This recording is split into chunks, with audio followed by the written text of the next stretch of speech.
Antoine Goretti va trop loin dans ses révélations. Océane Amsler est rappelé à l'ordre. Inoxtag lance un nouveau projet. Bienvenue sur cette nouvelle émission. Bonjour à tous, bonjour à toutes. Aujourd'hui, on est sur MTTI, l'émission spéciale influenceur digital et créateur de contenu.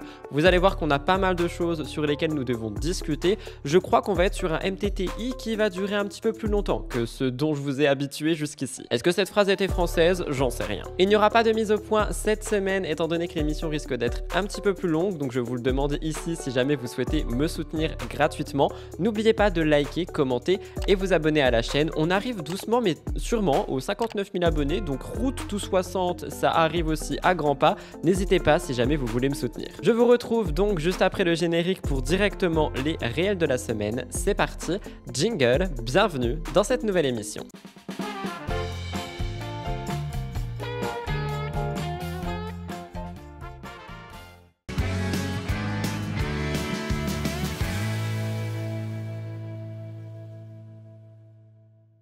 Je commence cette semaine les réels de la semaine par vous parler de Océane Amsler. Vous allez voir, on va parler pas mal d'Océane dans cette émission. Premièrement, avec un réel, étant donné qu'elle a décidé de faire une trend que personnellement j'ai trouvé assez drôle à regarder. Vous me direz votre ressenti par rapport à ça. N'oubliez pas que dans les réels de la semaine, on n'est pas vraiment, sauf quand les sujets s'y portent sur des choses sérieuses. C'est juste pour vous partager un petit peu les contenus divertissants et ou intéressants qui sont sortis dans la semaine sur Instagram ou YouTube Shorts ou TikTok. Cette fois-ci, on commence avec Océane, étant donné que son petit ami a fait sa voix off pour un tuto make-up, quelque chose qui a amusé la galerie. Je vous laisse regarder. Alors aujourd'hui, on se retrouve avec Océane pour un petit make-up commenté par moi-même. El Motifa! On commence avec le lip balmatique pour que les lèvres soient bien brillantes. On enchaîne avec des gouttes dans les yeux. Franchement, les amis, ne faites pas comme Océane, gardez vos blancs d'yeux rouges. Alors, tu rajoutes un petit fond de teint qui t'estompe. Ouais, ça matche un peu ta carnation, c'est un peu jaune sur le côté, mais ça va. On rajoute un petit anti-cerne, t'oublies pas la glabelle, le nez, le colostrum. C'est quoi encore le colostrum? Tu tapotes, tu tapotes, tu tapotes, tu rajoutes du bronzer pour ajouter du relief. Tu vois, c'est comme les montagnes, il y a des pics, il y a des vallées. Tu tartines le visage avec, et puis tu laisses la magie du pinceau faire. Plus le pinceau, il est soyeux, plus le make-up sera efficace. Là, tu viens mettre... du layering sous ton sourcil et puis tu croques un bout parce que et tu te questionnes si tu médites sur ta vie. Tu rajoutes un fard à paupières, mais je comprends pas le brin sur brin sur brin sur brin. Oh waouh, en fait maintenant je comprends. Petit ciseau pour courber les cils. Finalement, je sais pas qu'est-ce qui se passe, mais bon, t'as capté. Là tu viens avec petit crayon, voilà, tu finis sur les lèvres. Du coup, je sais toujours pas avec quoi elle a commencé, mais elle a terminé magnifiquement bien, vu qu'elle ressort très très belle. Salut ciel! Honnêtement, je pense que ça pourrait être une trend que je pourrais faire. Bon, bah, actuellement, j'ai plus de petite amie, mais je pourrais demander à Elliot quand même d'essayer de faire ça, si jamais je me maquille en vidéo un jour. Ça peut être un réel intéressant. On passe à autre chose qui cette fois-ci justement un petit peu plus éducatif. Je vous parle de Esprit Dog. Esprit Dog est un compte Instagram et YouTube que j'aime beaucoup suivre. J'y fais quand même assez attention parce que la dernière fois que je vous en ai parlé, il y avait une dizaine de personnes qui m'ont dit de faire attention à ce compte, à ce contenu, etc. Donc pour l'instant, je n'ai rien trouvé de problématique, mis à part ce qu'on m'a effectivement envoyé, mais c'était surtout basé sur des articles. Donc il n'y avait pas de preuves ou de faits concrets. Par contre, effectivement, je garde un œil ouvert en consommant ce contenu et si jamais un jour j'ai quelque chose à en dire, évidemment, je le dirai. Ici, je trouve que c'est assez intéressant parce que déjà, je ne sais pas si vous avez des animaux, mais donc Esprit Dog est un compte qui permet d'en apprendre un petit peu plus sur les chiens et il a fait un réel que j'ai trouvé très pertinent pour ma part, étant donné que Blue, mon chien, que vous voyez juste ici dans le cadre derrière, à chaque fois qu'il veut faire ses besoins, donc la grosse commission, il aime tourner autour de lui-même, mais pendant très longtemps, au point où je lui dis qu'il fait ses claquettes, littéralement, parce qu'on dirait vraiment qu'il fait des claquettes. Et Esprit Dog a répondu à ça, justement, dans un contenu court, et du coup, je me suis dit que si jamais vous avez un chien et que vous comprenez pas trop pourquoi il fait ça, eh bien, je peux vous apporter une réponse. Regardez. Lucas, là, t'interroges un expert du caca. Alors, je vais te donner quelques éléments parce qu'il peut y en avoir beaucoup, d'accord? Mais un des éléments, c'est qu'il commence à vérifier qu'il n'y ait personne autour de lui. En gros, quand un animal fait ses besoins, il est vulnérable, d'accord? Donc, le chien qui doit aller faire caca, il y en a qui vont commencer à tourner sur eux-mêmes pour vérifier à 360 degrés qu'il n'y ait pas une bête féroce ou quelqu'un qui pourrait s'en prendre à eux. Et ils peuvent faire ça parce qu'ils ont gardé ça de leur ancêtre, même dans un jardin clôturé où c'est sûr à 100% qu'il peut rien se passer. Le chien garde cette attitude-là. Évidemment, il y a une multitude d'autres informations. Si vous voulez d'autres exemples, d'autres infos, vous le mettez en com. Et comme ça, je vous referai une petite série comme ça sur les cacas, un peu la spécialité caca de la maison, quoi. Et n'oubliez pas, on a une formation spéciale pour éduquer votre chien sur espritdog.com. On passe un petit peu en mode justement lifestyle. Je vous parle de Léna Dorable qui a fait un réel sur son Perfect Fall Outfit. Donc en français, son outfit parfait d'automne, tout simplement. J'aime beaucoup Léna Dorable, vous le savez, je l'apprécie en tant que créatrice de contenu et également en tant que personne. Et à chaque fois, elle fait des réels qui sont super inspirants et motivants, soit à reproduire en tant que trend ou alors pour apprendre des choses. Bref, comme elle le dit, pour essayer de scroller sur les réseaux sociaux tout en apprenant des choses. Cette fois-ci, on est sur de la mode, donc je ne sais pas si ça vous intéressera, mais j'ai trouvé ça fun et j'ai beaucoup aimé, donc je le mets en avant. Regardez. Froid, il fait moche, donc on va s'habiller ensemble. Je vais vous montrer la tenue ultime quand il fait froid, mais que j'ai envie de me sentir pimpant. Donc là, j'ai juste mis une petite collant Gambit Box. J'adore les collants Gambit Box, ils sont trop beaux à chaque fois. Avec, j'ai mis une genre de jupe short que ça fait genre 6 ans que je l'ai. On va mettre mon pull préféré de tous les temps. C'est un pull beige en cachemire qui m'a coûté un rein, mais je pense que c'est le meilleur investissement que je pouvais faire pour cet hiver parce qu'il tient ultra chaud. Trop beau, j'adore comment il tombe. Ok, pour les shoes, je suis dans l'hésitation. Ça, j'ai mis mes nouveaux mocassins, petite mandigote, chaussettes Calzedonia qui sont mimiches. Sinon, celles que j'ai achetées chez Jonac, elles sont sublimissimes. J'ai 2 mètres avec Provel. Pour compléter ce look très automne, je vais mettre mon joli sac petite mandigote qui est trop pratique, genre pour mettre un ordi et tout, je trimballe ma vie dedans. Bisous, abonnez-vous.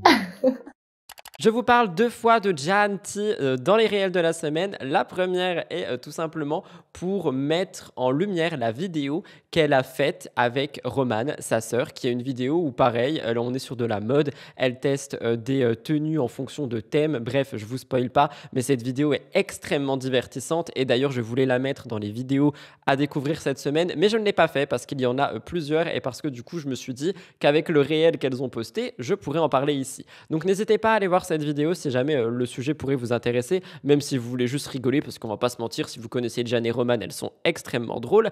Et justement, dans cette vidéo, il y a une séquence où les deux, donc elles sont sœurs, se font des compliments et ils réagissent d'une manière assez particulière qui m'a fait beaucoup rire dans la vidéo. Et quand j'ai vu qu'elles avaient posté cet extrait en Reels, je me suis dit, allez, je le mets dans les réels de la semaine, ça risque de vous faire rire. Je vous laisse regarder ça. C'est tout pour moi, Jan. Ah ouais? Toi, Ouais. t'es la femme de ma vie.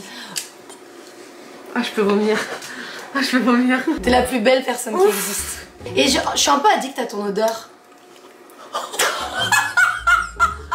Tu es la dernière personne à qui je pense ce soir avant de dormir.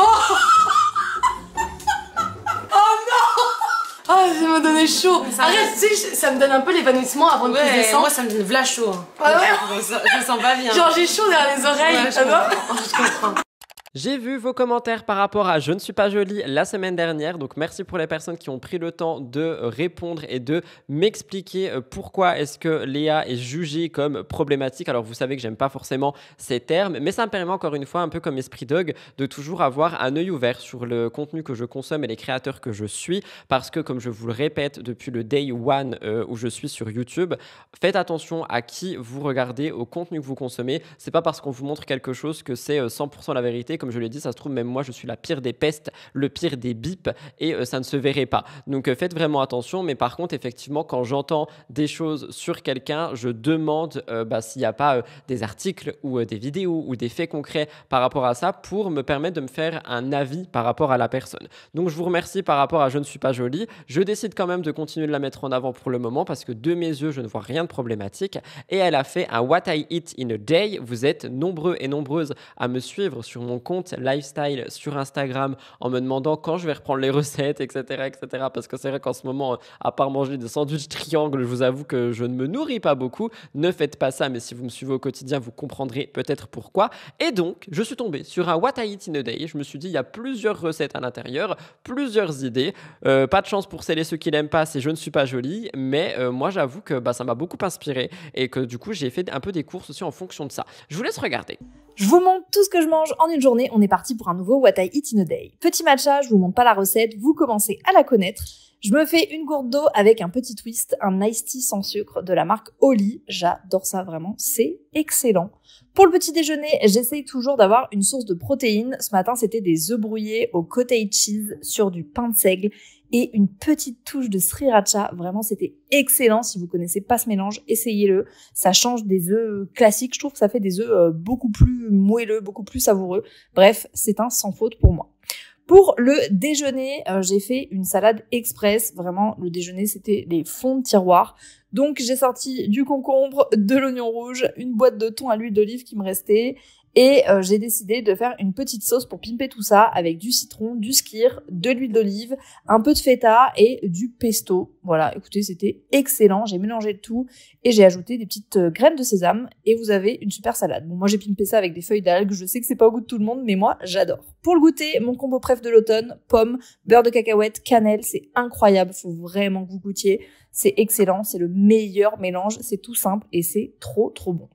Le soir, j'ai voulu un plat réconfort, des pâtes à la crème de butternut. C'est hyper simple et délicieux, donc je cuisine ça devant un petit vlog. Et le plus difficile dans cette recette, c'est de couper la courge. Je la quadrille, j'ajoute de l'huile d'olive, du paprika, des herbes de Provence et je vais glisser une tête d'ail à côté dans un plat. Ça part au four à 160 pendant 1h30. Pendant ce temps, je grille des lardons au air fryer. Vous pouvez aussi faire une version végé avec des oignons caramélisés par exemple. Une fois cuit, je mixe la courge, l'ail rôti, j'ajoute du parmesan, un peu de crème. Et puis, j'égoutte mes pâtes, je verse la sauce et vous allez voir, c'est hyper crémeux, c'est excellent. Je peux ajouter ensuite les lardons grillés, un petit peu de parmesan et vraiment tester cette recette, c'est un bonheur. Et voilà, c'est la fin de mon What I Eat et je vous souhaite un bon appétit.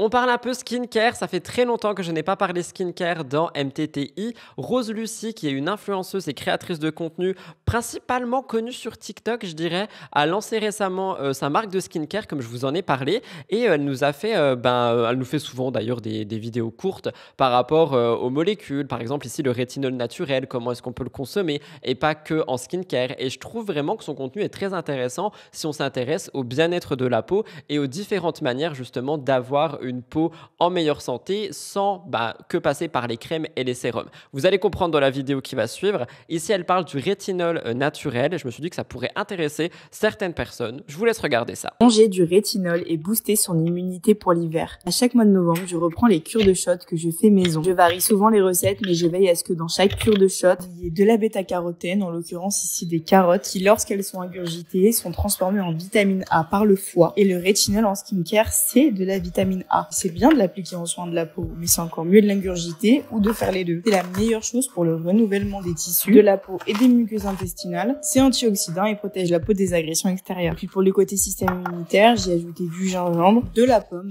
un peu de concombre et du citron. Dans la préparation, je n'ajoute pas d'eau. C'est la pulpe du concombre qui va apporter de l'eau. Et voilà mes petits shots au rétinol et d'immunité qui vont booster mon système immunitaire contre les agressions extérieures l'hiver. Avec tous les virus, bactéries et le froid, le corps a besoin d'énergie, de renforcement. Et pour ça, vous pouvez compter sur les fruits et légumes qui sont ni plus ni moins les meilleurs amis de nos corps. La dégustation se fait toujours aussi compliquée, mais ça fait du bien et en plus je bois ça à jeun le matin. Bon shot à vous. On retourne à Janty parce qu'il y a eu une vidéo sur la chaîne de Jan et Roman, mais également une vidéo sur sa chaîne à elle. D'ailleurs, j'adore vraiment son mood, le style qu'elle a, les vidéos qu'elle fait. Enfin, franchement, je la trouve extrêmement divertissante. Et elle a testé pas mal de trends TikTok, dont des bonbons à la cire. Alors ça, je m'y attendais pas du tout. On peut vraiment retrouver de tout et de n'importe quoi sur cette application. Et elle a testé ça. Elle a donné son avis. Donc, à part le côté ASMR, je vous avoue que je comprends pas trop pourquoi est-ce qu'on peut mâchouiller de la cire. En attendant, ça m'a fait beaucoup rire, donc je vous laisse regarder. Et pareil, n'hésitez pas à aller voir sa vidéo si ça vous donne envie. Je vous présente des bonbons à la cire, donc tu les mâchouilles, tu les recraches après. C'est cette vidéo qui m'a donné envie d'en acheter. C'est rempli de jelly à l'intérieur. J'ai commandé chez la même compagnie. Regardez-moi, les couleurs déjà sont tellement décevantes. Je pensais que ça allait être rose, tout mignon, tout coloré. Je vais faire des cauchemars avec ça. Ce sont les épices un peu. J'ai pas envie de manger un bonbon aux épices, mais bon, on y va. Ah, d'accord. Ok. Pourquoi pas, hein? Oh mon dieu, c'est horriblement dégueulasse. Non, non, non. Je vais vomir. C'est le pire goût que j'ai goûté de ma vie. C'est quoi ce goût? Attends, je vais vomir, je reviens. Ah, ceux-là, ils sont un peu plus mignons déjà. Je les ai congelés, donc normalement, ça fait un petit croustillant. Oh, Oh, c'est quoi ce goût? Je sais pas ce que c'est. Ah, c'est amer à moitié. Celui-là est mieux et c'est mieux congelé aussi. Ensuite, faut recracher la cire, faut pas l'avaler. Moment glamour. Je vais tester celui-là. Ok. Celui-là, il a la pomme. Celui-là, il était cool. Validé. On va tester le petit nœud rouge. Fraise. Une petite tête de mort. Citron. On va tester l'espèce de chien champignon là. Celui-là, il me fait peur. Il donne vraiment pas envie. Ça pue comme l'autre. J'ai l'impression que ça va être le truc violet comme tout à l'heure. Ah. Oh non. C'est moins pire. Ah, c'est bon ça. Enfin, c'est bon. C'est un grand mot, mais ça goûte vraiment la confiture de cerise. Désolée pour les recrachats. Oh, c'est pas élégant à manger. Hein. Faut pas manger ça en premier date. On va goûter l'autre côté. Oh là là, l'enfer. De l'autre côté, c'est la pomme. Oh, c'est méga sucré. Un jour, j'achèterai pas, mais c'était sympa à tester. Pas de manger des bonbons à la cire, hein, de regarder ce contenu. On passe aux 4 réels que vous avez l'habitude de voir toutes les semaines. Je commence par Hugo Décrypte qui a fait un réel par rapport à un aliment, des gâteaux qui ont été retirés de la vente de supermarché. Il vous explique pourquoi. Je trouve que c'est assez intéressant dans le sens où on peut se rendre compte qu'il y a à chaque fois, c'est pas la première fois, des choses qui sont rappelées en magasin parce qu'il y a des potentiels dangers, etc. Et personnellement, étant quelqu'un d'angoissé, à chaque fois je me dis, en faisant les courses, que j'achète des choses industrielles comme des biscuits ou des choses dans le genre, je me dis à chaque fois, imagine, il y a un danger dans ce que je suis en train d'acheter. Et ça me fait flipper. Mais bref, je vous laisse regarder. Des biscuits Finger ont mystérieusement disparu des marchés français. Voici pourquoi. Certains d'entre vous l'ont peut-être déjà remarqué, les Finger de la marque britannique Cadbury ne sont plus vendus en France depuis quelques mois. Entre le Mikado et le Twix, ce biscuit au chocolat semblait pourtant être apprécié par les consommateurs. Mais dans ce cas, pourquoi avoir arrêté de le vendre en France? Eh bien, le groupe Mondelez, propriétaire de Cadbury depuis 2010, mais aussi de Lu, Toblerone, Côte d'Or et Milka, ne semble pas avoir d'explication à donner. C'est le distributeur intermédiaire des Finger en France, Lightbody Europe, qui a fini par confirmer l'arrêt de leur commercialisation et aucun retour possible dans les rayons n'a été évoqué. Selon les experts du secteur, la raison de cet arrêt serait en fait liée à la concurrence des produits de marques de distributeurs, comme par exemple les Stick et Choc de Carrefour, les sticks de Leclerc ou les Choco-Sticks d'Auchan. Ils sont vendus bien moins cher que les vrais Finger et avec l'inflation, les Français semblent se tourner davantage vers ces marques, faisant baisser les ventes du biscuit original de Cadbury. En 2023, la part des produits sans marque a atteint des niveaux records, et notamment dans le rayon biscuits, avec 33% de produits vendus en plus. Le conseil de Violette qui va justement permettre un petit peu de dédramatiser par rapport à l'alimentation, au sucre, aux choses qu'on peut consommer qui sont dites pas forcément bonnes pour la santé. Je sais qu'il y a beaucoup de gens qui ont du mal quand je mets souvent les conseils de Violette. Donc là, dernièrement, vous le savez, j'en ai pas trop mis. J'en ai mis un la semaine dernière. Cette semaine, je l'ai trouvé extrêmement pertinent justement dans ce sens parce qu'on est vraiment sur un conseil qui va permettre, je trouve, de déculpabiliser la majorité des personnes. Donc, j'avais envie de le mettre en avant. Je vous laisse regarder. Je suis diététicienne et vous ne m'entendrez jamais dire que ces aliments sont mauvais et que vous ne devez surtout pas en consommer. La plupart du temps, quand je clame haut et fort qu'on peut manger un bol de céréales industrielles de temps en temps, qu'on peut manger au fast-food si ça nous fait plaisir, ça génère des réactions très négatives et ça me vaut tout un tas de messages, tous plus virulents les uns que les autres. On me dit que je fais de la démagogie, que je suis payée par les lobbies, bref, je vous épargne tous les discours caricaturaux classiques. Et c'est dommage de basculer immédiatement dans l'agressivité et la condescendance sans essayer de comprendre mon message. Je suis 100% d'accord avec vous sur le fait que ces aliments ne sont pas très nutritifs et sur le fait que quand ils occupent une trop grande place dans notre alimentation, ils favorisent le développement de tout un tas de problèmes de santé. Je suis aussi au courant qu'une grande partie de la population en consomme beaucoup trop. Mais aider quelqu'un à manger plus sainement ne se résume pas à lui donner une liste d'aliments à manger et à ne pas manger. Et contrairement à ce que vous pourriez penser, désigner des aliments comme terriblement mauvais n'aide pas les gens à s'en défaire. Et leur dire qu'ils resteront des merdes tant qu'ils en mangeront non plus. C'est même tout l'inverse qui risque de se produire. Dans la recherche, on observe que la pensée dichotomique, donc le fait de penser en noir et blanc en ce qui concerne l'alimentation, a tendance à détraquer notre comportement alimentaire et ironiquement à favoriser la surconsommation des produits considérés comme mauvais. C'est aussi un mode de pensée qui favorise la dépression et l'anxiété. Petit exemple de pensée dichotomique qu'on retrouve souvent dans les commentaires. Puisqu'elle ne dit pas que ces aliments sont à bannir complètement de nos placards, alors ça veut dire qu'elle nous encourage à en consommer. Ça veut dire qu'elle en fait la promotion, etc., etc. Retenez bien que le rôle d'un diététicien en tant que professionnel de santé, c'est de tenir compte de toutes les facettes de votre santé, en incluant la santé mentale et donc en veillant à ce que vous préserviez ou retrouviez une relation saine avec la nourriture. Si les discours no pain no gain et les listes d'aliments à bannir avaient un quelconque bénéfice sur le long terme, croyez-moi, on s'y serait mis depuis longtemps avec mes collègues diète. Mais pour le moment, on va rester sur des conseils réalistes, nuancés et reposant accessoirement sur de vraies bases scientifiques. Une recette de Sleeping Beauty. Vous savez que j'adore énormément ces recettes, j'adore la manière dont elle crée son contenu et surtout, je l'adore en termes d'automne parce qu'elle a vraiment toujours des bonnes recettes qui permettent de s'éloigner un petit peu de tout ce qu'on connaît, c'est-à-dire courge, petits marrons et les choses dans le genre, les poires, les porridge.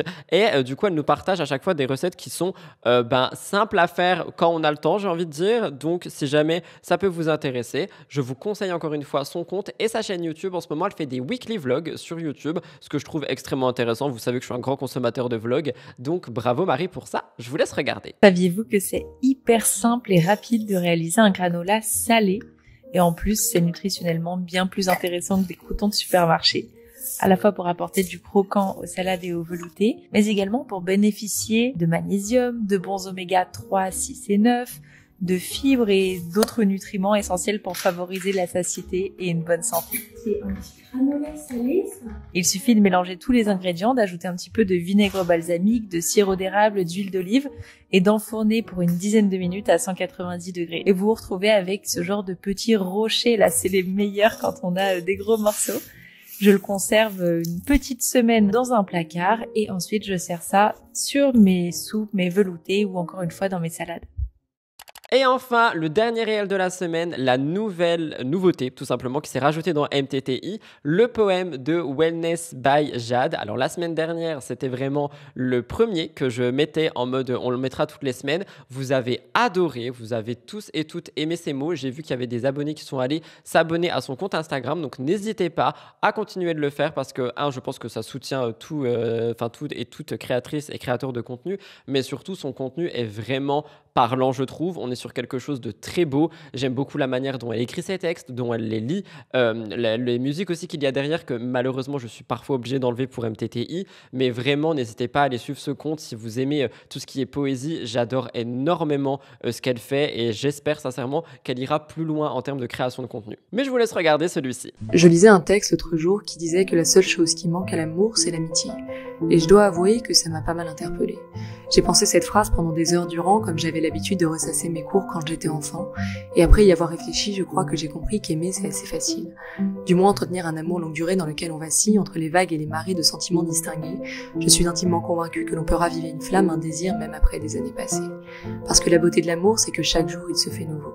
Jamais on aimera comme au premier jour un amant avec lequel depuis 30 ans on fait dodo, mais la difficulté dans cette équation, c'est de maintenir la part d'amitié qui à la base nous a fait nous aimer. L'amitié dans l'amour, c'est de parvenir à s'écouter comme des frères ou des sœurs, même les moins beaux jours. C'est savoir jouer comme des adolescents et s'abandonner le temps d'un instant à des rires incessants. C'est faire l'idiot sans se soucier de si on est beau, c'est discuter pendant des heures lors des soirées d'été aux douces lueurs.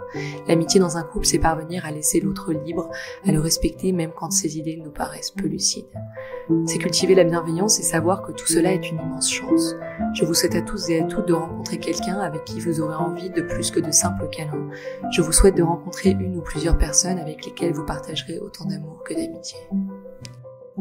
Voilà tout le monde pour les réels de la semaine pour cette semaine. N'oubliez pas, encore une fois, si jamais vous souhaitez qu'il y ait des réels ou des comptes mis en avant, à m'identifier dans ces comptes, à me les envoyer en DM sur Instagram @rudykoppelactualité. Si vous n'avez pas Insta, vous pouvez également les mettre dans l'espace commentaire. Vous savez que je lis tous les commentaires. Nous allons actuellement passer au tour de l'influence. Alors vous allez voir, on a vraiment beaucoup de choses. Il y a pas mal de choses qui ont été prises comme à chaque fois sur le média Les gens d'Internet. J'ai aussi trouvé pas mal d'actualités qui ont été prises dans d'autres médias. Je vous les citerai à chaque fois et surtout on a vraiment beaucoup de choses entre Inoxtag, Antoine Goretti, Bilal Hassani, Océane Amsler.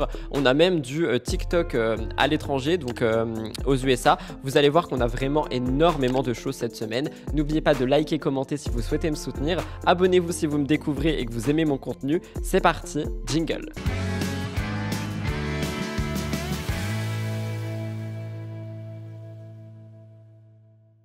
Alors, je commence le tour de l'influence avec une actualité que j'ai justement vue sur le média Les gens d'Internet. On traverse les frontières. Je vous parle de Charli D'Amelio, une figure emblématique de TikTok et créatrice de contenu parmi les plus suivies, qui a réalisé une nouvelle étape impressionnante dans sa carrière. Elle est montée sur les marches de Broadway. J'étais choqué en voyant ça. En cette fin d'année 2024, elle fait ses débuts dans la comédie musicale And Juliet, une adaptation moderne de l'histoire de Roméo et Juliette vous vous en doutez. Elle interprète le personnage de Charmian, qui a un second rôle, et elle s'épanouit dans un univers artistique totalement différent de ce qu'elle a pu explorer auparavant. Cette expérience semble particulière et significative pour Charlie, qui avoue au New York Theatre Guide, je cite, « C'est tellement différent de tout ce que j'ai fait auparavant ». On parle quand même d'une représentation à Broadway, donc franchement, c'est pas rien du tout. Ce nouveau défi s'inscrit donc dans un parcours de projet ambitieux. Alors je vous rappelle que Charlie, elle est aussi connue avec sa sœur Dixie. Elles se sont diversifiées au-delà des réseaux. Elles ont créé une ligne de maquillage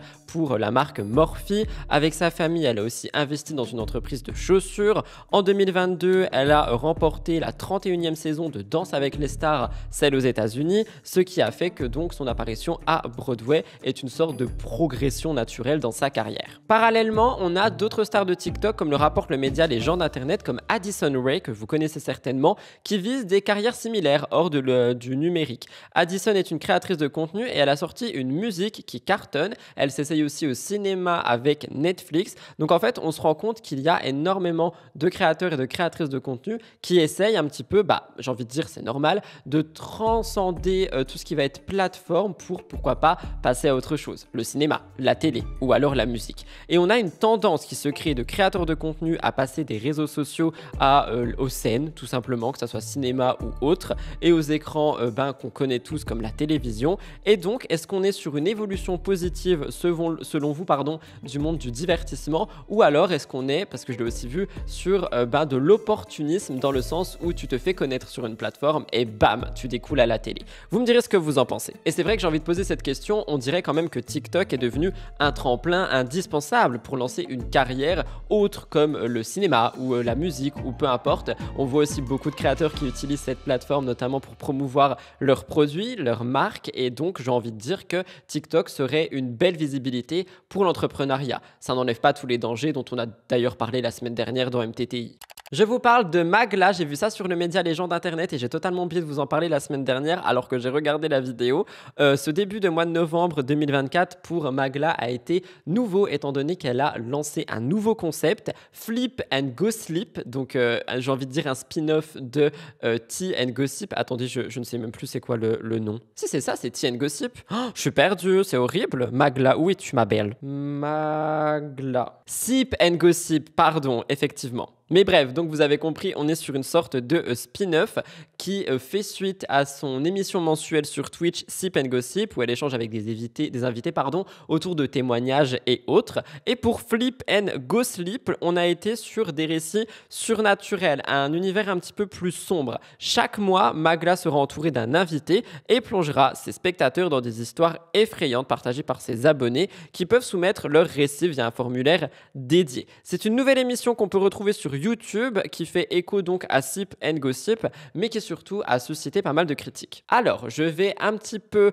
j'espère qu'on va pas prendre mal ce que je vais dire, mais je trouve ça assez étrange que cette émission apparaisse juste après les premiers tournages de Angel Phoenix pour le bureau des lettres oubliées, qui est donc littéralement la même chose, juste avec un nom et un décor différent. C'est-à-dire que dans le bureau des lettres oubliées, on va être sur des histoires surnaturelles, horrifiques, etc., racontées par les abonnés, qui sont mises en avant par Marie et un invité. Et il y a ça tous les mois. Après, je ne suis pas Magla quotidiennement sur ses lives, donc peut-être qu'elle en avait déjà parlé, et je pense sincèrement qu'une production de la sorte, ça demande aussi pas mal de travail en amont. Donc, est-ce qu'on est tout simplement sur une coïncidence de deux contenus qui ont été pensés en même temps? Est-ce qu'elles ont discuté elles-mêmes de ces contenus en mode « Ah ouais, c'est trop une bonne idée, viens, je fais pareil ?» Je sais pas. En tout cas, c'est vrai que j'ai vu pas mal de commentaires qui disaient que c'est très étrange de voir ça juste après le bureau des lettres oubliées qu'a annoncé Marie. Et Marie, je sais qu'elle avait bossé dessus depuis un petit moment, donc je me dis peut-être que Magla aussi, et qu'on est simplement sur une coïncidence. Vous me direz ce que vous en pensez, mais en tout cas, pareil, il y a quelques questions. L'essor des podcasts d'horreur animés par des influenceurs,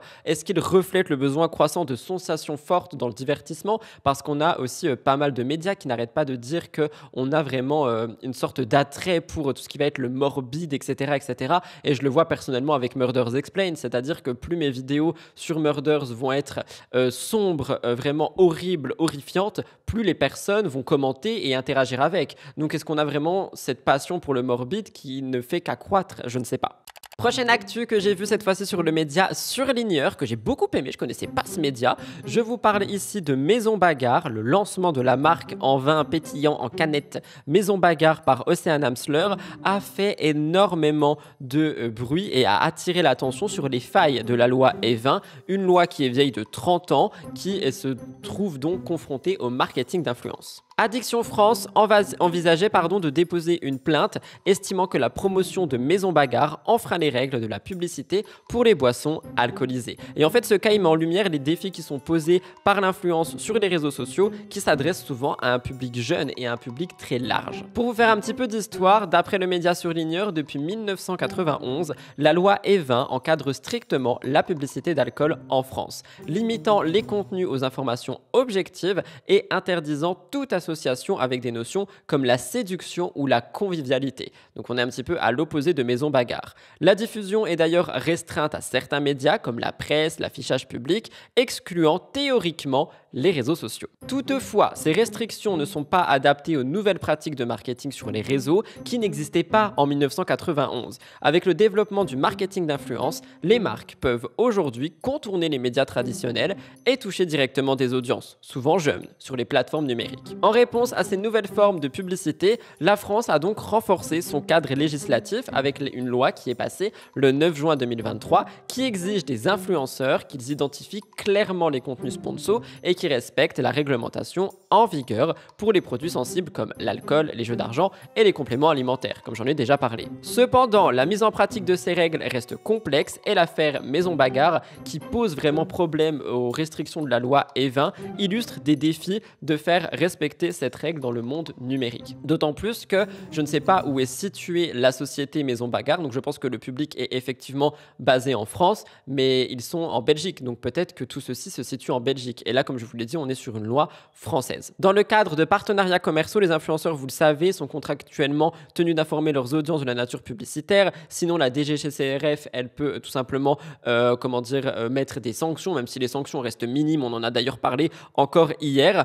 C'est vrai que les influenceurs peuvent s'exposer à des poursuites, mais les marques peuvent également avoir leur responsabilité là-dedans. Et en fait, on voit qu'avec Océane, parce que Océane, c'est vrai qu'elle en parle souvent de Maison Bagarre, qu'on est sur une glamorisation du vin et du vin en canette, tout ce rose, etc., la manière dont les contenus sont mis. Donc, elle a créé un petit sticker où c'est écrit dessus l'abus d'alcool est dangereux pour la santé, à consommer avec modération. Elle met vraiment tout ce qu'elle peut. Cependant, il y a quand même toujours beaucoup de choses qui sont autour de ça et il y a beaucoup de questionnements qui se disent mais attendez, est-ce qu'elle a vraiment le droit d'autant faire la promotion d'alcool? Et donc, suite à tout ce qui se passe autour de Maison Bagarre, on a des députés comme Arthur Delaporte, Stéphane Vogetta qui souhaitent renforcer les lois encadrant le marketing d'influence avec une intention particulière sur les produits alcoolisés. Leur proposition viserait à protéger les mineurs contre les contenus promouvant l'alcool sur les réseaux sociaux avec des mesures qui seraient plus rigoureuses et adaptées. C'est-à-dire que je pense que ce contenu ne serait pas montré aux moins de 18 ans. C'est vrai que l'évolution rapide du marketing d'influence, ça montre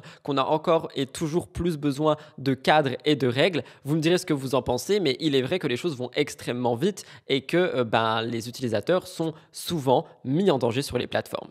Je vous ai fait un TikTok concernant Bilal Hassani, donc vous pouvez également le retrouver sur YouTube Shorts et sur mon compte Instagram Rudy Coppel Actualité, n'hésitez pas à me rejoindre, parce que Bilal Hassani, qui est une figure publique, un ancien candidat de Danse avec les stars, a fait face depuis des années, vous le savez, à un harcèlement en ligne brutal, marqué par des insultes homophobes et racistes. Rappelez-vous, en 2023, cette vague de haine avait atteint un point de non-retour lors de l'organisation d'un concert dans la basilique désacralisée de Saint-Pierre-d'Énonay à Metz. Cet événement a suscité l'indignation de certains militants catholiques et d'extrême droite qui ont perçu le concert comme une offense malgré la désacralisation de ce lieu depuis des siècles. Donc on a eu une avalanche de menaces à raison de 1000 à 1500 messages d'injures par minute, conduisant Bilal à annuler l'événement. Je vous rappelle, il y avait même des groupes Telegram qui menaçaient littéralement de le tuer sur place. Face à cette intensification de la haine, Bilal a choisi de porter plainte pour plusieurs infractions, notamment la provocation à la haine et le harcèlement. Ce 13 novembre 2024, 5 hommes vont comparaître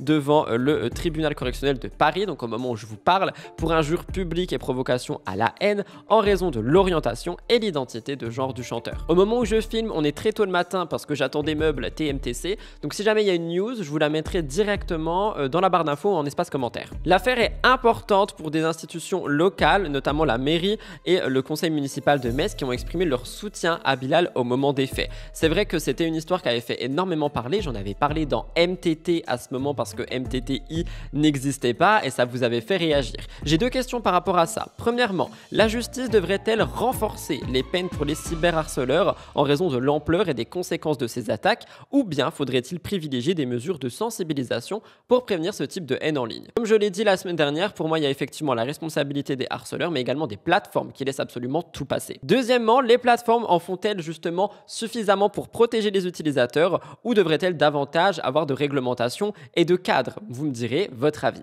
Je vous parle de Safe Zone, l'émission tenue par Faustine qui était sur YouTube, qui est toujours sur YouTube d'ailleurs, mais qui a été déportée, je vous raconte. Cette émission à succès dédiée aux créateurs de contenu a fait son entrée sur France TV Slash avec une 4e saison enrichie par des personnalités influentes comme Amixem, Zerator, Paola Locatelli, Studio Daniel, Pidi et Ader. J'espère que je prononce bien le dernier, je ne le connais pas. Conçue par New One Studio et présentée par Faustine Boller, l'émission propose des entretiens approfondis avec ses stars du numérique pour explorer l'impact de leur popularité et les pressions liées aux réseaux sociaux. On a eu des épisodes qui ont été disponibles directement sur France TV Slash et qui seront rediffusés sur YouTube. Je vous en parle parce que vous êtes nombreux et nombreuses à beaucoup aimer Safe Zone. Rappelez-vous, j'en avais parlé dès sa sortie et c'est vrai qu'il y avait beaucoup de personnes qui me demandaient quand allaient sortir les prochains épisodes, etc. J'en avais plus trop entendu parler, je pense que l'algorithme YouTube ne me le montrait plus et là j'ai vu celle d'Amixem popper et du coup je suis allé faire quelques recherches et j'ai vu que c'était déporté sur France TV Slash. Selon la présentatrice, Faustine, c'est arrivé sur France Télévisions est une occasion unique de faire découvrir ses personnalités d'Internet sous un angle sensible et personnel. Pareil, quelques questions. Est-ce que les émissions comme Safe Zone, qui se concentrent sur la santé mentale des créateurs, contribuent-elles à sensibiliser le public sur les dessous des réseaux sociaux, de la création de contenu, de l'impact que peut avoir la célébrité en ligne? Et surtout, encore une fois, dans ma lancée, parce que c'est vraiment la ligne directrice, j'ai l'impression, de MTTI, dans ma lancée où j'arrête pas de vous dire que le contenu internet transcende vers la télé, j'ai l'impression qu'ici on y est encore un peu plus, c'est-à-dire qu'on a littéralement des personnalités d'internet qui finissent sur France TV Slash, qui est, ok, je vous l'accorde, une application digitale, mais qui fait quand même partie de France Télévisions. Il y a le nom à l'intérieur. Et d'ailleurs, par rapport à Maxime, donc Amixem, qui a été un des invités de Safe Zone, j'ai regardé l'émission, je l'ai trouvé incroyable, j'en ai vraiment appris beaucoup sur Amixem, je n'aurais jamais douté qu'il était aussi pudique envers sa famille, qu'il avait autant de règles, enfin, je ne me doutais pas que la personne qui me faisait autant rire dans ses vidéos, parce que c'est vrai que c'est un créateur de contenu qui me fait mourir de rire, avait cette sensibilité et oui, tout ce cœur, ces émotions, et j'en ai appris beaucoup avec Faustine, donc franchement, j'ai beaucoup aimé cette émission, si jamais, n'hésitez pas. En plus, Amixem n'est pas quelqu'un qui donne beaucoup d'interviews, et j'ai trouvé qu'ici, il donnait beaucoup de sa personne, donc je vous invite vraiment à aller regarder. Je vous laisse avec un extrait, si j'y pense au montage. Moi, je voulais pas Thomas dans mon équipe. Pourquoi? Parce que j'ai vu ce qu'il faisait sur scène et on s'est eu au téléphone, je l'ai appelé, il était au cinéma, il sort du cinéma et je lui dis t'es en train de faire le pire choix de ta carrière, tu vas finir à l'Olympia, tu vas le faire ton Olympia en fait, t'as pas besoin de moi du tout, c'est hilarant ce que tu fais. Il y avait des extraits et tout sur scène, qu'est-ce que tu viens faire là? Et je voulais pas embaucher quelqu'un qui se rend compte au bout de 3 mois que en fait il avait tout à faire sur scène et qu'en fait il s'embête sur YouTube quoi. Inoxtag vs Jordan Bardella, effectivement il s'est passé quelque chose, mais aussi il sort un projet, je vous raconte. Inoxtag, célèbre youtubeur et aventurier qui a récemment gravi l'Everest, s'est lancé dans un tout nouveau projet. Celui-ci s'appelle Instinct, c'est un manga. Il a été révélé le 9 novembre lors de son voyage au Japon. Instinct est une œuvre collaborative imaginée en partenariat avec Charles Compin et Basile Monod. Ce nouveau projet vont plonger les fans d'Inox dans l'histoire de Aki, un jeune homme de 19 ans 19 ans, capable de percevoir l'aura et les intentions des personnes autour de lui. Mon rêve un peu, on va pas se mentir. Un pouvoir qui l'isole et le confronte aux aspects sombres de la nature humaine, d'autant plus qu'il apprend qu'il est atteint d'un virus incurable. Sa rencontre avec une jeune femme, Luna, l'amène à explorer des choix déterminants, offrant une lueur d'espoir teintée de risque. Je vous laisserai me dire si ce genre d'ouvrage peut vous intéresser. On a vu beaucoup de créateurs et créatrices lancer des BD, des livres, etc. Mais j'avoue qu'un manga, je crois que c'est la première fois. Instinct suscite déjà un certain intérêt. Les fans ont précommandé massivement le premier tome, accompagné de produits dérivés, au point que tout a été en rupture de stock. Le succès du manga attire également les marques, étant donné que Igral a mis en place une offre de cashback sur les packs Instinct, et Celio lancera bientôt une collection de vêtements inspirés par l'univers de Haki, avec des pièces au style urbain et graphique, disponible fin novembre le 21. Je trouve que c'est assez intéressant encore une fois de voir comment les marques sautent sur les projets d'influenceurs dès que ceux-ci suscitent énormément d'intérêt. Je vous laisse regarder, j'ai une petite vidéo d'Inox. Je pense que vous l'avez deviné, je sors mon manga. Depuis petit, j'ai toujours eu ce don. Mais aujourd'hui, ce pouvoir a été une malédiction.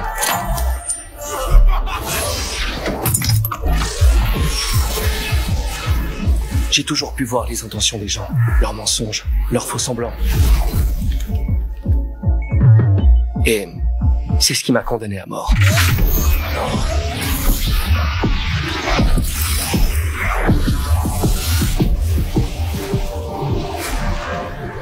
Au début, je pensais mener ce combat seul. Mais il semble que d'autres y soient liés.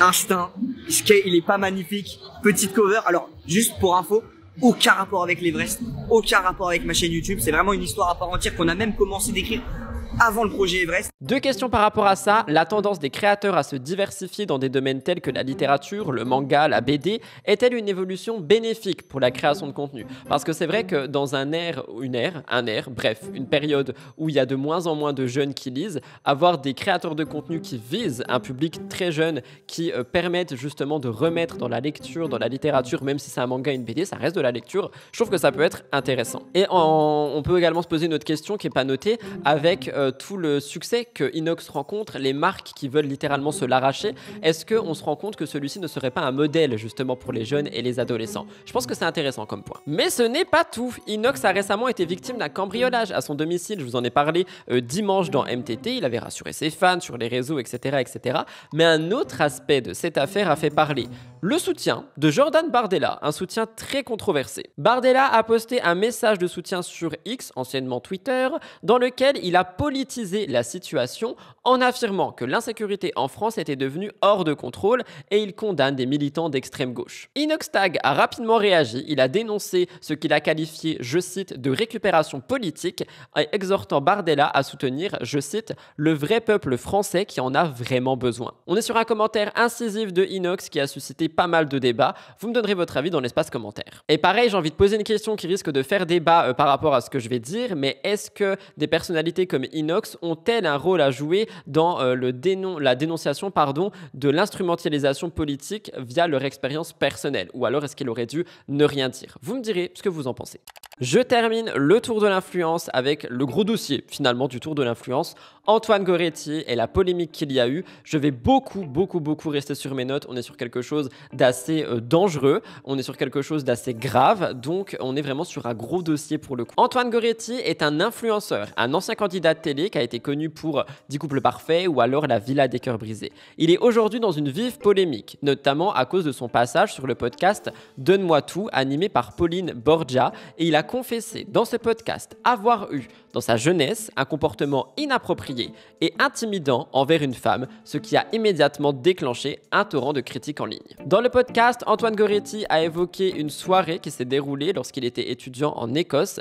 Il a raconté que lors d'une fête universitaire, sous l'effet de l'alcool, il se serait retrouvé dans une situation où il avait tenté de retenir une jeune femme qui voulait quitter son appartement. Je ne sais pas si vous vous rendez compte. Il a dit « elle plaisait beaucoup ». Il a raconté les circonstances. Antoine décrit la scène, je cite, « après avoir passé la soirée à boire, il s'était déshabillé, il s'est rapproché d'elle. Elle a été effrayée par son comportement, elle a voulu partir, mais lui s'est placé devant la porte, il lui a bloqué le passage et il a insisté pour qu'elle reste. Je cite, « je ne sais pas ce qui m'a pris, mais je lui ai dit non, tu ne sors pas ». Il a dit qu'il avait rapidement pris conscience de la gravité de son comportement suite à ce qu'il a dit. Il précise qu'il n'y a pas eu de contact physique, mais Antoine reconnaît que cette situation pourrait être perçue comme une forme d'agression psychologique, oui c'en est une, et que son acte était lourd de conséquences émotionnelles. Cette confession, vous vous en doutez, en public, a suscité énormément de réactions. Sur les réseaux sociaux, on a des internautes qui ont réagi avec indignation, qualifiant cet aveu de choquant et de dérangeant. Et oui, ça l'est. Certains commentaires l'accusent même d'avoir décrit une agression en toute impunité, critiquant son manque de retenue dans la façon dont il a choisi de se confier. Je cite ce que les internautes ont dit, donc il avoue en direct une agression 1-1-1 et pense que c'est normal. D'autres encore disent qu'il s'agit d'une tentative de minimisation, car il évoque son état d'ivresse pour expliquer son comportement, bien qu'il ait précisé qu'il ne veut pas se cacher derrière justement le fait qu'il ait bu. Je vous laisse regarder le passage d'Antoine Goretti. Et elle a crié, et j'ai réalisé en fait que j'étais en train de faire n'importe quoi, tu vois. Toi, t'as jamais eu de comportement problématique? Si, ma réflexion que j'ai là aujourd'hui, elle vient pas de nulle part en fait. C'est que moi aussi j'ai été problématique. Mais problématique, ça veut tout et rien dire. Alors, je vais t'expliquer la situation. J'avais un peu plus de 20 ans. J'étais étudiant en Écosse. Et j'étais en cours d'anglais. Et il y avait beaucoup de Chinois et de Chinoises dans ce cours-là. Et notamment une que j'aimais bien, qui me plaisait et tout ça. Et nous, dans notre université, on avait une boîte de nuit. Et moi, mon appartement était juste à côté de la boîte de nuit. Et un soir, on est à cette soirée, une soirée universitaire où l'alcool était pas cher et où voilà, on s'ambiance tous très rapidement. Et en fait, on s'entend bien, on rigole et tout ça. Elle vient chez moi et tu vois, je suis un peu ivre. Et je me souviens très bien parce que en fait, tu vois, on peut pas se cacher derrière l'alcool. Et j'avais envie, tu vois, d'elle et de l'approcher et machin. Et je me suis approché d'elle, j'ai commencé à me déshabiller, je me suis mis en caleçon. Et elle a commencé en fait à prendre peur, tu vois, et à vouloir sortir. Et en fait, à ce moment-là, je sais pas ce qui m'est passé par la tête, je me suis mis devant la porte. Ouais. Et je lui ai dit, non, sors pas. Tu vois, je sais que ça me...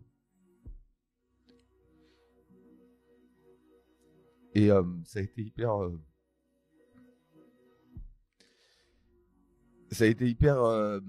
comment dire, révélateur parce que je pensais être quelqu'un de bien, tu vois, à ce moment-là. Cette affaire prend une tournure particulièrement délicate du fait que l'engagement de Antoine contre les violences faites aux femmes sur les réseaux, c'est quelque chose qu'il exprime souvent et là ça va littéralement en contradiction avec ça.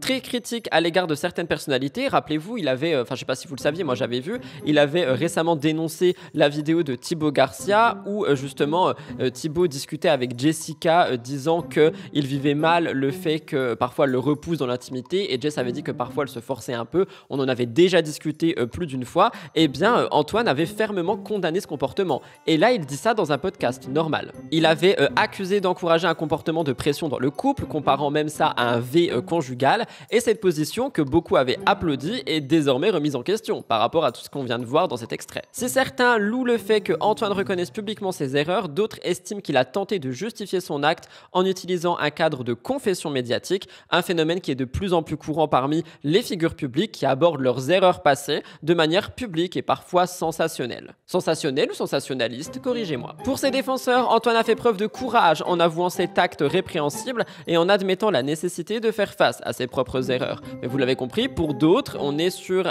une histoire qui a été révélée de cette manière pour faire un petit peu sensation, pour qu'on en parle et pour qu'ils disent « Non mais attendez, aujourd'hui je ne suis plus comme ça ». Ok, mais en attendant t'as fait ça et j'espère au moins que t'as présenté tes excuses. On a donc pas mal de questions profondes sur la responsabilité des personnalités qui choisissent de se confier sur leurs erreurs de manière aussi publique, particulièrement en termes de violence. La ligne est mince entre prise de responsabilité authentique et instrumentalisation des confessions dans un cadre de stratégie de communication. Et ici, c'est vrai qu'on peut se poser pas mal de questions. Bref, dans un contexte où la société est de plus en plus sensible aux questions du respect et du consentement, la confession d'Antoine résonne vraiment mal à l'intérieur du monde médiatique. Vous me direz ce que vous en pensez. Honnêtement, quand j'ai vu tout ça, je me suis dit « Oh my god, what is happening ?» Voilà tout le monde pour le tour de l'influence. Je vous l'avais dit qu'il était extrêmement complet cette semaine. J'espère qu'il a pu quand même vous intéresser parce qu'on était vraiment sur un vrai tour de l'influence. J'ai essayé de fouiner ici et là pour vous faire une émission un peu plus complète et ce gros dossier de fin, il fallait évidemment que je vous en parle. Nous allons passer aux 3 vidéos de la semaine que je vous conseille si jamais vous vous ennuyez. N'hésitez pas, encore une fois, je le rappelle, à liker et commenter si c'est pas fait. C'est parti, jingle, vidéo de la semaine.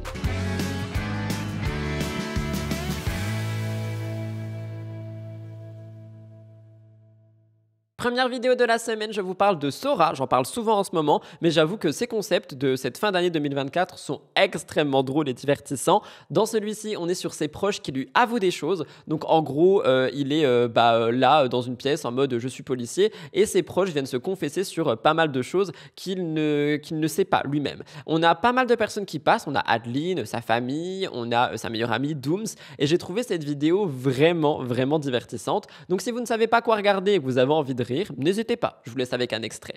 Vous le savez très bien parce que vous êtes tous concernés, toutes les vérités ne sont pas bonnes à dire. Et ça, même aux personnes auxquelles on tient le plus. Nos meilleurs amis, notre famille. On a tous déjà gardé des choses pour nous par peur de vexer. Aujourd'hui, ma prod a fait venir des proches qui vont devoir m'avouer des choses qu'ils ne m'ont jamais dites. C'est l'heure de passer aux aveux. Je tiens à préciser que je sais absolument pas qui va s'asseoir en face de moi. Et encore pire, je sais pas ce qu'on va m'annoncer.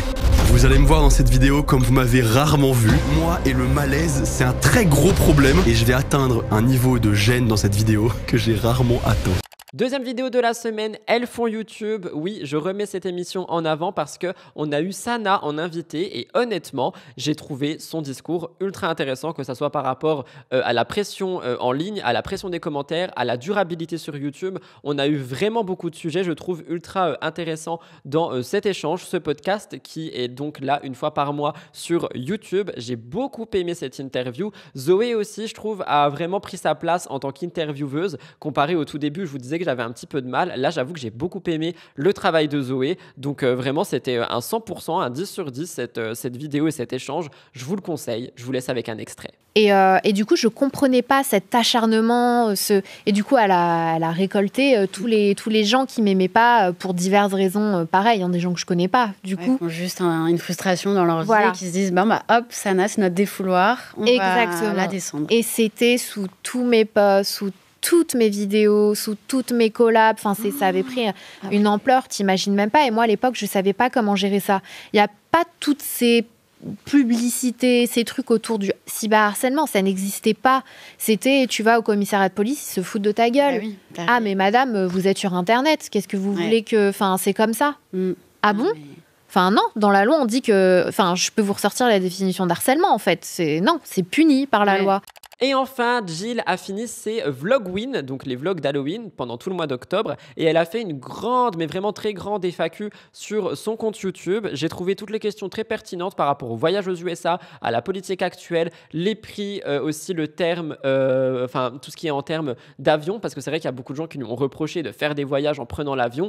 Elle a donné son point de vue par rapport à ça. Alors honnêtement, moi, vous savez que je suis quelqu'un qui va quand même beaucoup défendre l'écologie, mais j'arrive à comprendre son point de vue où elle ne veut pas s'empêcher de voyager et empêcher ses enfants de voyager, mais tout en faisant d'autres choses dans son quotidien. Et je pense, comme je l'ai déjà beaucoup dit, que chacun, en fait, apporte un petit peu ce qu'il peut en termes d'écologie. Elle a d'ailleurs dit que les bateaux consommaient beaucoup plus qu'un avion. J'étais pas au courant. Vous me direz si vous saviez ça. Elle parle également de sa relation avec Océane. Bref, beaucoup de choses. Je vous conseille cette FAQ si jamais vous avez envie de regarder une longue vidéo, que ce soit en podcast ou tout simplement de passer un bon moment avec Jill. Je vous laisse regarder un extrait. Je pense que je vais mettre l'extrait qui parle justement des avions. Alors, je vais être totalement sincère et honnête avec vous, je continuerai à voyager en avion. En tout cas pour les voyages en famille et les beaux grands voyages, c'est un point sur lequel je ne ferai pas de concession. Voilà, comme ça c'est dit. Alors bien évidemment, pour les trajets qui sont plus courts et qui peuvent par exemple se faire en train, je vais bien évidemment privilégier d'autres moyens de transport comme le train ou la voiture. Il y a certains derniers voyages de presse par exemple que j'ai fait en France où j'ai pris la peine de prendre le train pendant parfois plus de 6 heures pour aller à une destination, mais je ne vais pas m'empêcher de découvrir le monde et je ne vais pas empêcher mes enfants de découvrir le monde. Et donc oui, je continuerai à faire des beaux voyages en famille sur des destinations qui sont lointaines où je n'ai pas d'autre choix que de prendre l'avion puisque malheureusement je n'ai pas non plus la possibilité de faire 10 jours de bateau avant d'arriver quelque part. Mais oui, je suis consciente, bien évidemment, de cet impact. Je mets plein de choses en place dans mon quotidien concernant l'écologie. Je fais des efforts dans plein d'autres domaines. Mais voilà, le voyage et la découverte du monde, c'est quelque chose où je ne ferai pas de concessions. Mais par exemple, je vous donne un bête exemple, mais sur le retour, on a fait Dallas-Paris. Et puis on pouvait faire Paris-Bruxelles en avion. Mais on a pris la décision de faire Paris-Bruxelles en train au lieu de reprendre un avion. De toute façon, je déteste prendre l'avion. Donc c'est pas comme si c'était une partie de plaisir pour moi, hein, les amis. Si je pouvais voyager en un claquement de doigts, ou bien si je pouvais avec un bateau aller très rapidement dans un autre pays, même si on va pas se le cacher, le bateau c'est une catastrophe écologique aussi, hein, donc il n'y a pas vraiment finalement de bonne solution. La seule bonne solution c'est de ne plus voyager, ce que je ne ferai pas. Donc voilà. Voilà tout le monde pour l'émission cette semaine. J'espère sincèrement que celle-ci a pu vous intéresser et vous plaire. Si c'est le cas, n'oubliez pas de liker, commenter et vous abonner. Rejoignez-moi sur mon compte Instagram RudyCoppelActualité. Il y a en ce moment 3 contenus courts par jour. Ça va peut-être descendre à 2. Mais pour le moment, il y en a 3, donc des exclus et des actus par rapport au monde people, pas que télé, pas qu'influence. Rejoignez-moi là-bas. Je vous embrasse et je vous retrouve la semaine prochaine pour un nouvel MTTI. Bye guys, bonne fin de semaine.